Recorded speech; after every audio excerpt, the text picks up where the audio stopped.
तीशा की जिंदगी एक ऐसे मोड़ पर आ खड़ी हुई थी जहां हर दिन उसके सामने नई चुनौतियां खड़ी हो जाती थीं। घर का माहौल पहले जैसा नहीं रहा था। खुशियों की जगह अब तनाव और खामोशी ने ले ली थी। आकाश के दिल में सूरज के लिए जो नफरत पनप चुकी थी, उसका असर अब ईशा पर साफ दिखाई देने लगा था। छोटी छोटी बातों पर वह ईशा को ताने देता, उसे अपमानित करता और हर दिन उसकी हिम्मत को तोड़ने की कोशिश करता।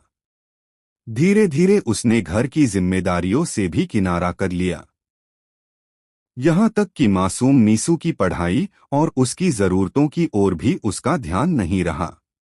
ऐसे हालात में ईशा के पास कोई और विकल्प नहीं बचा था। अपने आत्मसम्मान और मीसू के बेहतर भविष्य के लिए उसे खुद कदम उठाना ही था। दिल में दर्द और आंखों में आंसू लिए उसने नौकरी की तलाश शुरू की।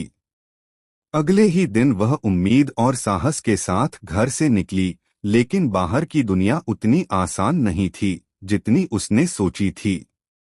कई जगह कोशिश करने के बावजूद हर बार उसे निराशा ही मिली। कहीं अनुभव की कमी आड़े आई, तो कहीं सिफारिश का अभाव उसके रास्ते में दीवार बन गया। दिन भर की थकान और असफलता के बोझ के साथ जब वह वापस लौट रही थी, तभी किस्मत ने उसके सामने एक नई उम्मीद की किरण रख दी। रास्ते में उसे एक पेपर मिला जिसमें सरकारी नौकरी की भर्ती की जानकारी दी गई थी। यह एक सिक्योरिटी जॉब थी जिसमें अच्छे वेतन और सुविधाएं भी शामिल थीं।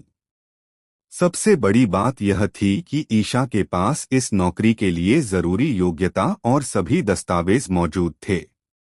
यह मौका उसके लिए जैसे अंधेरे में रोशनी की किरण बनकर आया। बिना समय गवाए वह अपने सभी कागजात लेकर संबंधित ऑफिस पहुंची और पूरे आत्मविश्वास के साथ आवेदन कर दिया। दूसरी तरफ सूरज के ऑफिस में भी हलचल तेज हो चुकी थी।